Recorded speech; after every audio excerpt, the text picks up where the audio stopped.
Uşaqların sevimlisi, Respublikanın əməkdar artisti, sənətdə və həyatda nümunəvi insani keyfiyyətinə görə həmkarları, tanışları arasında hörmət və rəğbət qazanan Ələkbər Hüseynov haqqında çox təəssüflər olsun ki, bugün keçmiş zamanda danışırıq. Uzun sürən xəstəlikdən sonra 46 yaşında dünyasını dəyişən istedadlı aktyor ömrünün sonuna dək Azərbaycan Dövlət Kukla Teatrında çalışıb. Təsadüfi deyil ki, hamı onu uşaqların aktyoru adlandırırdı. Uşaqlı böyüklü onu Ələkbər əmi deyə çağırırdılar. Bu sevgini, istəyi də Ələkbər Hüseynov ürəklərə özü kökləmiş, sənətkar ömrünü kiçik yaşlı tamaşaçılara çox böyük zövq və məmnuniyyətlə həsr etmişdi. Ələkbər Adgözəloğlu Hüseynov 1961-ci ildə Bakıda anadan olub.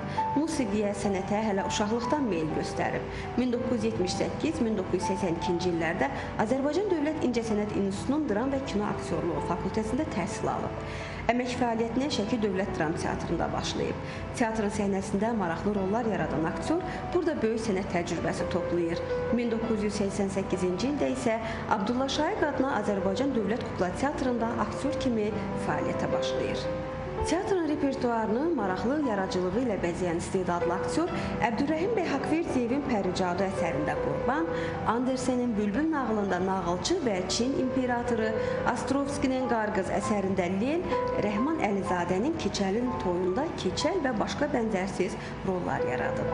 Səmimi, yüksək mənəvi keyfiyyətlərini yaradıcılığında təlqin edən aktyor heç bir zaman qalmaqala, söz-söhbətə yol verməz, rolları üzərində işləyər, uşaqlar üçün yeni tamaşalar hazırlayardı.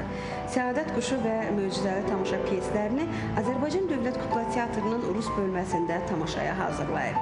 Keçəlin toy tamaşasındakı Keçəl rolu ilə İstanbulda, Bülbül tamaşası ilə İranda və Türkmənistanda keçirilən beynəlxalq festivalların laureatı olub. Sənətdəki fəaliyyətinə görə 2000-ci ildə Respublikanın əməkdar artisti fəxri adına layiq görülən Ələkbər Hüseynov 2006-cı ildə Dövlət Kukla Teatrının baş rejissor vəzifəsində çalışıb. Sevimli aktyor bir sıra festivalların iştirakçısı və mükafatçısı olub. Sənətdə qazandığı nailiyyətlərə görə Humay və Qızıl Dərviş mükafatlarını alıb.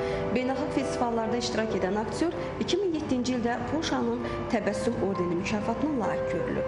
Yaşıl eynəkli adam, Bala Başa Bəla və sair televiziya tamaşalarında bənzərsiz obrazlar yaradan Ələkbər Hüseynov təsadüfi görüş, etiraf, köpək, bir anın həqiqəti, bədii filmlərdə maraqlı rollar yaradıb.